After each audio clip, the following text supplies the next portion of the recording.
Hello and welcome back guys. आज हम पढ़ेंगे एल्गी के जनरल कैरेक्टर्स। तो इसके लिए सबसे पहले हम बताना चाहिए कि एल्गी होता क्या है। तो एल्गी जो है वो बेसिकली एक प्लांट है, लेकिन वो थैलोफाइट्स में आता है।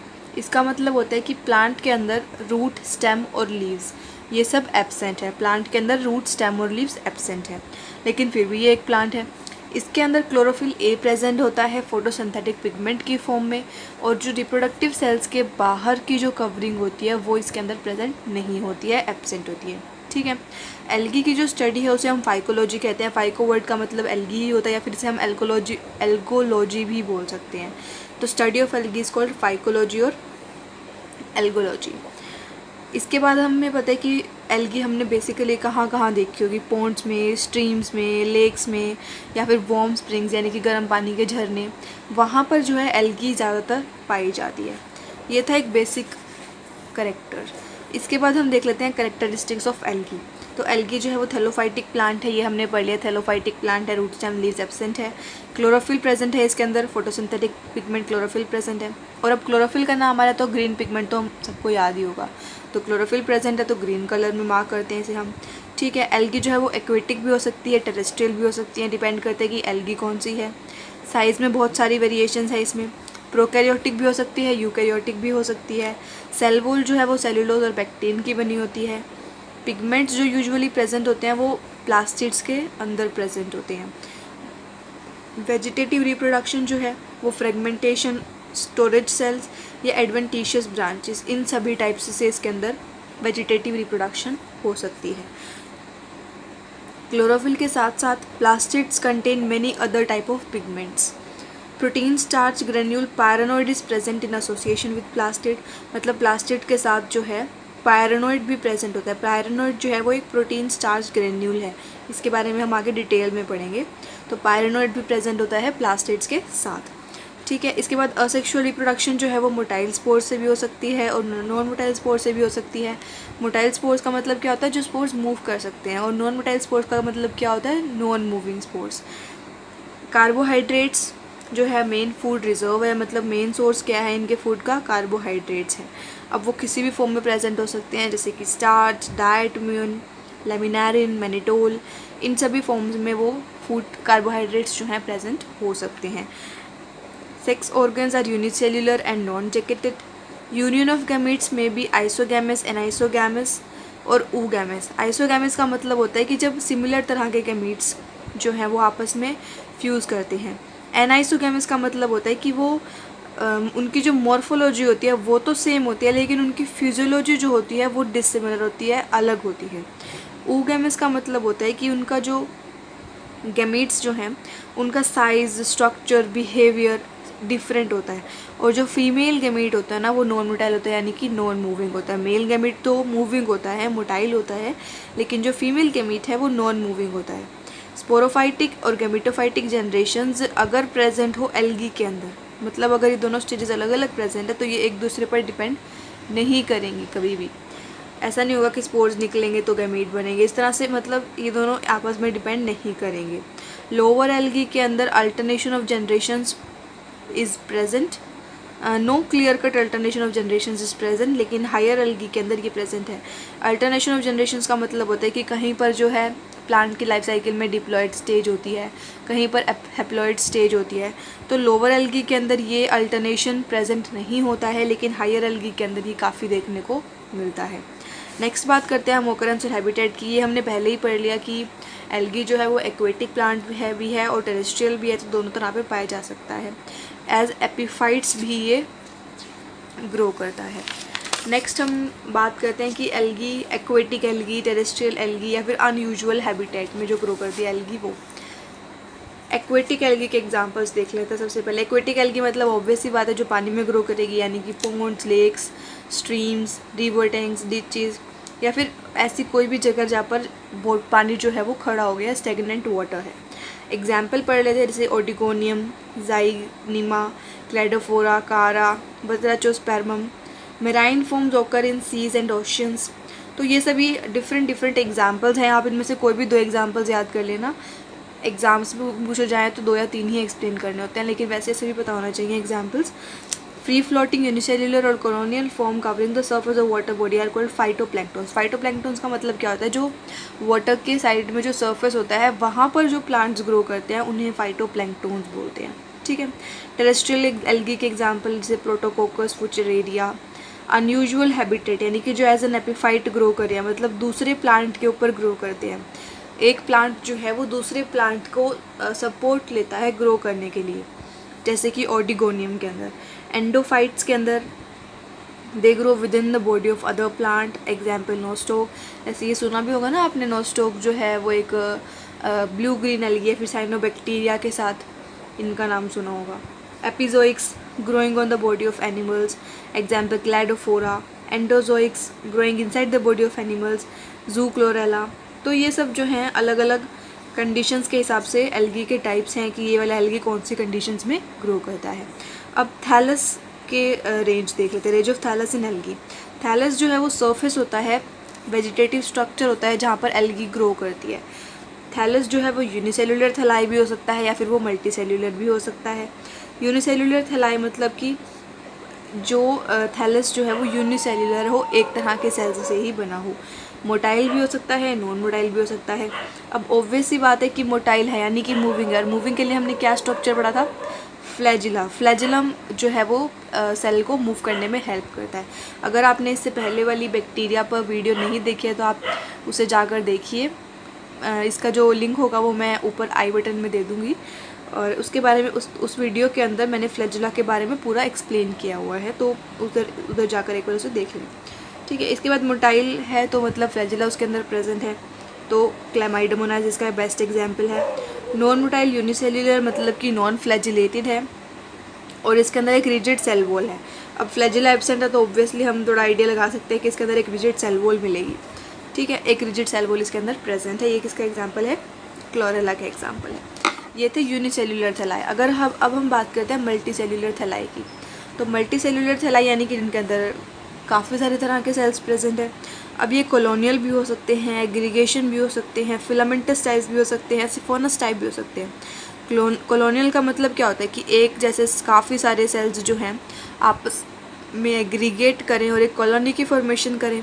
कॉलोनियल सेल मतलब कॉलोनी की फॉर्मेशन करें, तो ऐसे एल्गी जो कि काफ़ी सारे सेल्स जो हैं मिलके कॉलोनी की फॉर्मेशन करते हैं, इस तरह को हम कॉलोनियल बोलते हैं, कॉलोनियल थैलाई बोलते हैं।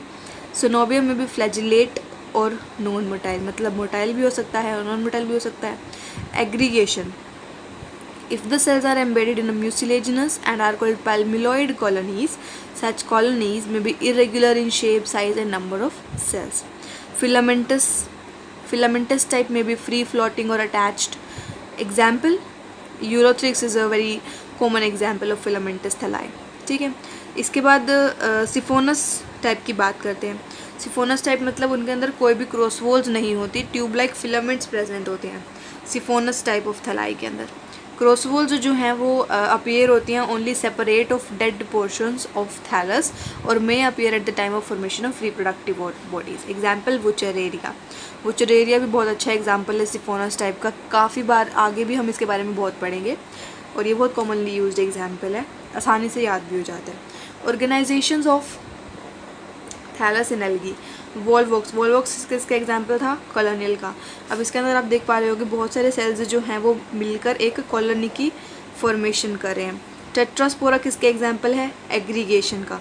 इसमें भी आप देख पा रहे होंगे काफ़ी सारे सेल्स इसके अंदर प्रेजेंट है जिनकी शेप, साइज़, नंबर सब अलग अलग है, यानी कि कोई सिंगली प्रेजेंट है, कोई दो का पेयर बना रहा है, कपल्स की फॉर्म में प्रेजेंट है। इनका साइज़ भी अलग है, इनकी शेप भी इरेगुलर है। इसके बाद एग्जाम्पल है यूलोथ्रिक्स का। यूलोथ्रिक्स का एग्जाम्पल हमने किस में पढ़ा है, फिलामेंटस टाइप के अंदर। फिलामेंट्स इसके अंदर आपको देख भी रहे होंगे, ये सभी जो हैं इस तरह से फिलामेंट्स प्रेजेंट है ना, स्क्वायर्स, काफ़ी सारे फिलामेंट्स प्रेजेंट है और ये मिलकर एक थैलाई की फॉर्मेशन कर रहे हैं। नेक्स्ट है क्लैडोफोरा। क्लैडोफोरा जो है वो ब्रांच्ड फिलामेंट्स, मतलब फिलामेंट्स तो प्रेजेंट है लेकिन ब्रांचिंग भी प्रेजेंट है, ब्रांच्ड फिलामेंट्स भी प्रेजेंट है। किसका एग्जाम्पल हो गया ये, क्लैडोफोरा का एग्जाम्पल। नेक्स्ट है वुचरेरिया। वुचरेरिया में सिफोनस टाइप होता है, इसके अंदर जो क्रॉस वॉल्स होती हैं वो ट्यूब लाइक फिलामेंट्स की फॉर्मेशन करती हैं। ये जो इस तरह से क्रॉस वॉल्स है ट्यूब लाइक फिलामेंट्स की फॉर्मेशन करती है ये। इसके बाद है कोलर्पा। ये भी सिफोनस टाइप का ही एग्जाम्पल है। इसमें भी आप देख पा रहे होंगे ये जो क्रॉस वॉल्स हैं ये इस तरह से एक काफ़ी हैवी सा स्ट्रक्चर फॉर्म कर रहे हैं। तो इस तरह से अगर कहीं पर आपको स्ट्रक्चर देखने को मिले तो समझ जाना ये सिफोनस टाइप का थैलस है। ठीक है, अब नेक्स्ट बात करते हैं हम एडवांस्ड टाइप्स। एडवांस्ड टाइप्स इसमें यही सब है कि जो थैलाई है वो उसमें और क्या क्या नई मॉडिफिकेशंस हो सकती हैं, ऑर्गेनाइजेशंस हो सकती हैं। ठीक है, तो ये आप सब पढ़ लेना, एक जनरल नॉलेज की बात है, वैसे इसमें से क्वेश्चंस बहुत कम आते हैं। नेक्स्ट हम बात करते हैं पिगमेंटेशन इन एल्गी। एल्गी के अंदर हमने कहा था ना कि क्लोरोफिल प्रेजेंट होता है फोटोसिंथेटिक पिगमेंट की फॉर्म में। पहले ही वीडियो रिवर्स करके देखो, सबसे पहला पॉइंट मैंने यही बोला था कि एल्गी के अंदर क्लोरोफिल प्रेजेंट होता है फोटोसिंथेटिक पिगमेंट की फॉर्म में। तो और देख लेते हैं और क्या क्या पिगमेंट्स प्रेजेंट है एल्गी के अंदर। One of the most important characters of algae is their variation in colour and composition pigments present in their thalli. Pigments are organic molecules which absorb visible lights due to presence of conjugated double bonds. 3 types of photosynthetic pigments are known in algae: chlorophyll, carotenoids, and phycobilins. Carotenoids are further of 2 types: carotenes and xanthophylls.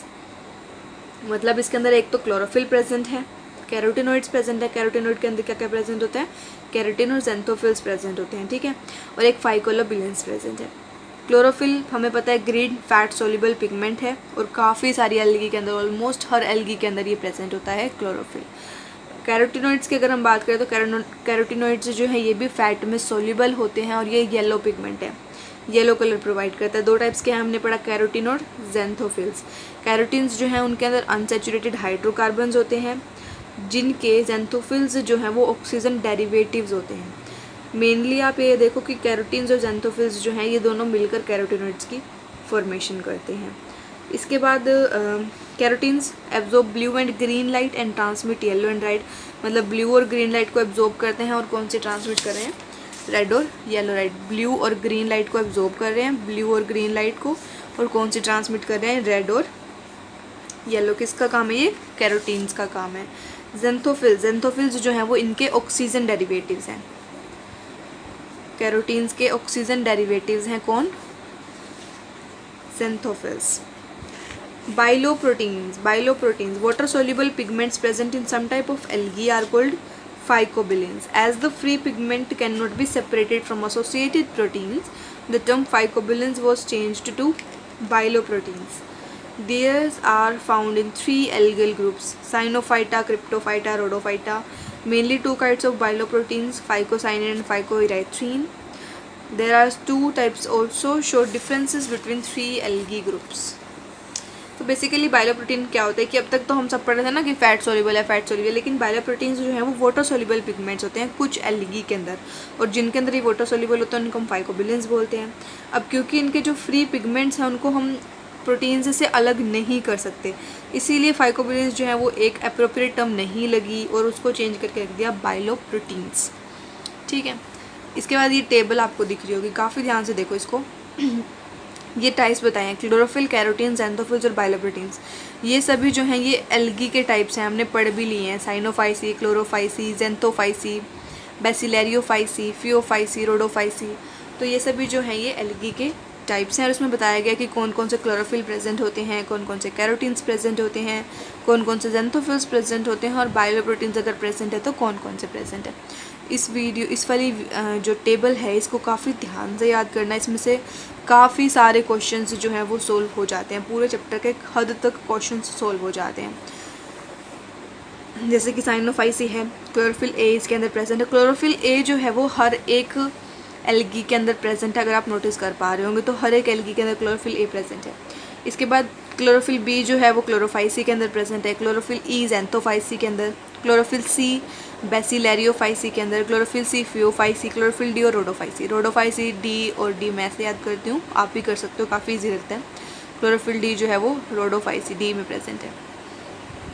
ठीक है, carotenes की अगर हम बात करें तो beta carotene सबसे commonly carotene का पिगमेंट। बीटा कैरोटीन जो है वो हर एक एल्गी के अंदर प्रेजेंट है। इसके बाद अल्फ़ा, गामा ये इनके अंदर प्रेजेंट है, क्लोरोफाइसी के अंदर, और लाइकोपीन भी प्रेजेंट है। बेसिलेरियोफाइसी के अंदर अल्फ़ा कैरोटीन भी प्रेजेंट है, और रोडोफाइसी के अंदर भी अल्फ़ा कैरोटीन प्रेजेंट है। xanthophylls की बात करें तो ल्यूटिन, इसमें और भी काफ़ी हैं। तो ये सब आपको एक बार याद करने पड़ेंगे और काफ़ी इजी हैं, एक बार आप रीड करोगे तो आसानी से याद हो जाएंगे। ठीक है, नेक्स्ट बात करते हैं हम पायरेनॉइड्स की। तो पायरेनॉइड्स होते क्या हैं? Pyrenoids are densely packed proteinaceous bodies surrounded by starch sheath found with in और on the surface of chloroplast or chromatophores. They accumulate starch in green algae and store similar reserve food material in other algae. They are found in almost all kind of algae except blue-green algae. Pyrenoids are said to be naked when starch sheath is absent. A single algal cell may contain a single pyrenoid or many pyrenoids. It may appear and disappear at different stages in many algal cells depending on the photosynthetic activity and reserve food material. These are transversed by or surrounded by plastid lamella. They have been classified into several types, that is embedded, internal, stalked and invaginated. In embedded type, pyrenoid is covered by starch plates. Okay, so this one is the pyrenoid of chlamydomonas. इसके अंदर क्या होता है कि outer एक cell wall होती है, cell wall के बाद एक इस तरह से ये जो पूरा स्ट्रक्चर है इसे हम पैरानॉइड बोलते हैं।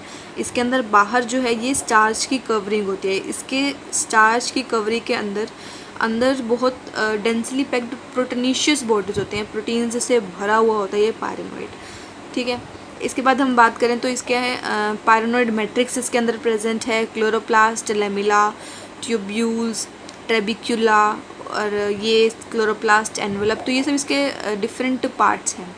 इसका बेसिक काम क्या है? एक तो पैरानॉइड के अंदर जो सबसे इंपॉर्टेंट एंजाइम प्रेजेंट होता है वो होता है रुबिस्को, राइबुलोज बाइफॉस्फेट कार्बोक्सिलेज। और ये एंजाइम हमें पता है किस चीज़ में हेल्प करता है? फोटोसिंथेसिस में हेल्प करता है। तो इसका जो इस पैरानॉइड का मेन फंक्शन है वो ये है CO2 को फिक्स करना रुबिस्को एंजाइम की हेल्प से। इसका यही एक मेन फंक्शन है।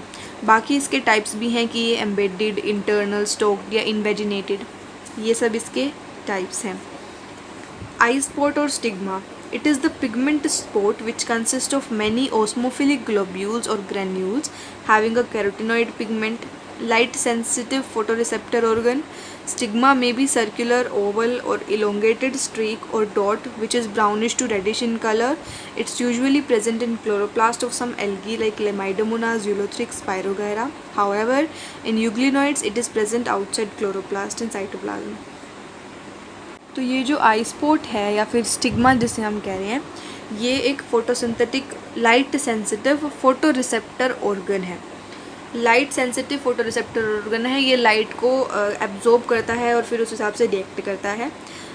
यूजुअली ये क्लोरोप्लास्ट के अंदर प्रेजेंट होता है, काफ़ी एल्गी के अंदर जैसे क्लैमाइडोमोनास, यूलोथ्रिक्स और स्पायरोगैरा, इन सब के अंदर ये प्रेजेंट होता है। ये जो है फ्लैजिलेटेड सेल्स में या फिर ग्रीन एल्गी के अंदर ज़्यादातर पाया जाता है।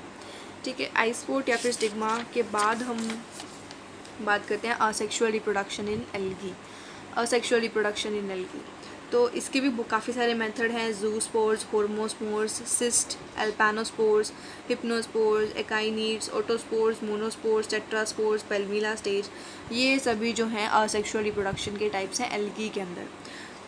बेसिक रिप्रोडक्शन का मेथड तो हमने लास्ट वीडियो में कवर कर लिया था, वही एक बेसिक मेथड। जैसे जूस्पोर्स के अंदर अगर हम पढ़ें तो यूनिसेलुलर फॉर्म है ये। These are formed by the division of contents of parent cell and their number may vary from 1 to many. मतलब एक पेरेंट सेल है, वहाँ से काफ़ी सारे स्पोर्स की फॉर्मेशन हो रही है। वो स्पोर्स जो हैं मतलब यूनिसेलुलर ही होंगे ऑलमोस्ट, बेसिकली तो यूनिसेलुलर ही हैं, लेकिन काफ़ी तरह के स्पोर्स हो सकते हैं। फ्लैजिला का नंबर उनमें अलग अलग हो सकता है, तो उनके बेसिस पर इसे क्लासीफाई किया। Hormospores, multicellular spore-like structures separated from the tips of trichomes are called hormospores. मतलब जो ट्राइकोम्स भी हेयर लाइक स्ट्रक्चर्स होते हैं जो कि टिप्स पर प्रेजेंट होते हैं, उनकी टिप्स के ऊपर कुछ स्पोर लाइक स्ट्रक्चर्स प्रेजेंट होते हैं। जैसे कि ये एक ट्राइकोम है, ये इसके टिप्स पर कुछ इस तरह से स्पोर लाइक स्ट्रक्चर प्रेजेंट होते हैं। ये अलग होकर, ये मल्टीसेल्यूलर होते हैं और ये अलग होकर जो है एल्गी की फॉर्मेशन करते हैं। इसी को क्या कहते हैं? होर्मोस्पोर्स कहते हैं। सिस्ट में also thick walled spores unfavourable और फेवरेबल कंडीशंस में फॉर्म होते हैं। इसके भी काफ़ी हैं, जैसे कि बुचरेरिया है। बुचरेरिया के अंदर जो थैलस है वो सेप्टेट हो जाता है और हर चैम्बर जो है वो एक सिस्ट में डेवलप होता है। सेप्टेट मतलब जैसे ये एक थैलस है, ठीक है, ये इस तरह से सेप्टेट हो जाएगा और हर एक चैम्बर जो है वो अलग सिस्ट के अंदर डेवलप होगा, हर एक चैम्बर जो है वो अलग सिस्ट के अंदर डेवलप हो जाएगा। इसके बाद एल्पेनोस्पोर्स, तो ये जितने भी टाइप्स के स्पोर्स हैं ना, ये इसी तरह से कुछ ना कुछ थोड़ा बहुत चेंज है इनके अंदर। अगर आप एक बार रीड करोगे तो आपको काफ़ी आसानी से ये समझ आ जाएंगे। थोड़ा थोड़ा चेंज है इनके अंदर, बाकी बेसिक जो मेथड है स्पोर फॉर्मेशन का वो सेम है। Sexual reproduction in algae.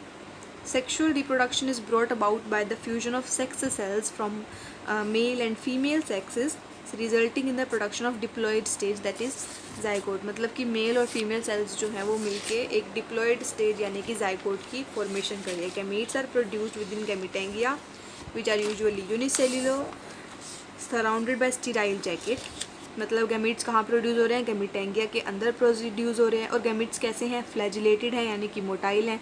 और अगर जो फ्लैजिलेटेड गैमीट्स होते हैं उन्हें हम क्या कहते हैं, जू गैमीट्स कहते हैं। एल्पेनो गैमीट्स जो हैं वो नॉन फ्लैजिलेटेड होते हैं, नॉन मूविंग होते हैं। मेल और फीमेल सेक्स ऑर्गन्स अगर प्रोड्यूस होते हैं तो वो कहाँ प्रोड्यूस होते हैं, एंथ्रीडिया और ऊगोनिया के अंदर प्रोड्यूस होते हैं। मेल ऑर्गन्स जो हैं वो एंथ्रीडिया में प्रोड्यूस होते हैं और फीमेल ऑर्गन्स जो हैं वो ऊगोनिया में प्रोड्यूस होते हैं। मोटाइल गैमीट्स जो हैं यानी कि जो मूविंग गैमीट्स हैं वो एंथ्रीडिया के अंदर प्रोड्यूस होते हैं जिन्हें हम एंथ्रोजोइड्स बोलते हैं। नॉन मोटाइल गैमीट्स कहाँ प्रोड्यूस होते हैं, ऊगोनियम में, जिन्हें हम एग या फिर ओवम बोलते हैं।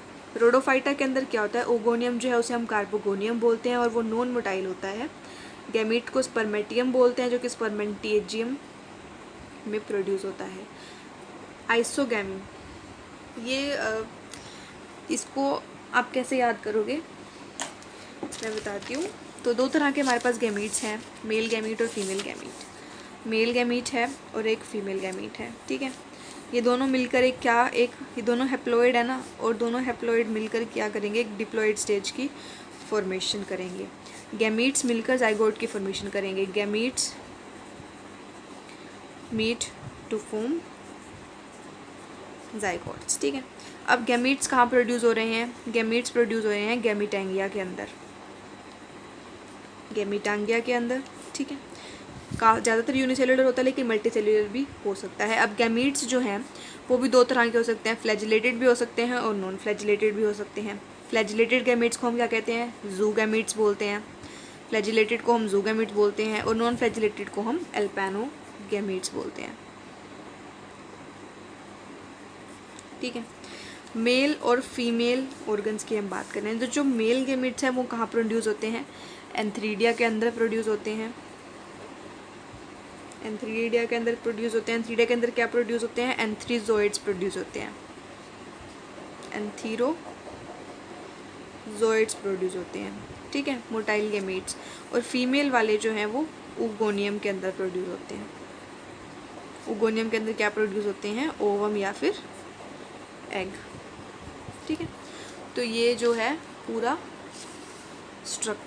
प्रोसेस है कि कैसे प्रोड्यूस होते हैं। आइसोगैमी की हम बात करें तब आइसोगैमी मतलब कि जो मेल और फीमेल गैमीट्स होते हैं वो एक जैसे होते हैं। आइसो का मतलब क्या होता है, सेम। आइसो वर्ड जहाँ पर भी आपको दिखे आँख बंद करके लिख देना, उसका मतलब होता है सेम। तो गैमी का मतलब क्या हुआ, गैमीट्स, यानी कि सेम गैमीट्स। तो मेल और फीमेल गैमीट्स जो हैं वो सेम होते हैं, आइडेंटिकल होते हैं, उनका साइज, स्ट्रक्चर, एक्टिविटी सब सेम होता है। Example ulothrix, cladophora. Next heterogamy की बात करते हैं। तो हेट्रोगैमी के अंदर जो है डिसिमिलर गैमीट्स का फॉर्मेशन होता है। हेट्रो का मतलब क्या होता है, अलग अलग। होमो और हेट्रो वर्ड सुना होगा ना, होमो मतलब सेम और हेट्रो मतलब डिफरेंट। तो डिसिमिलर गैमीट्स का फ्यूजन होता है। फर्दर दो टाइप्स के हैं, एनाइसोगैमी और ऊगैमी। मतलब अब जो दो डिसिमिलर गैमीट्स का फॉर्मेशन हो रहा है वो मॉर्फोलॉजिकली और फिजियोलॉजिकली अगर अलग है, मतलब उनका मॉर्फो भी अलग है, उनका फिजियो भी अलग है, साइज, स्ट्रक्चर, एक्टिविटी सब अलग है, तो उन्हें हम कहते हैं एनाइसोगैमी। आइसोगैमी मतलब जो सेम नहीं है। ऊगैमी का मतलब क्या होता है कि मेल और गैमीट्स जो हैं वो साइज़ और बिहेवियर में अलग होते हैं। जैसे कि मेल गैमीट्स हैं वो साइज़ में थोड़े छोटे होते हैं, एंथ्रीडिया के अंदर प्रोड्यूस होते हैं। और जो फीमेल गैमीट्स होते हैं वो साइज़ में थोड़े बड़े होते हैं, लार्जर होते हैं, और कहाँ प्रोड्यूस होते हैं, ऊगोनियम के अंदर प्रोड्यूस होते हैं। उनके फ्यूजन को क्या कहते हैं, फर्टिलाइजेशन कहते हैं। और उनसे क्या फॉर्मेशन होती है, जाइगोट की फॉर्मेशन होती है। एप्लानोगैमी के बारे में हमने पढ़ लिया कि दो नॉन फ्लैजिलेटेड गैमीट्स का फ्यूजन होता है। ये मॉर्फोलॉजिकली सिमिलर भी हो सकते हैं और फिजियोलॉजिकली डिसिमिलर भी हो सकते हैं।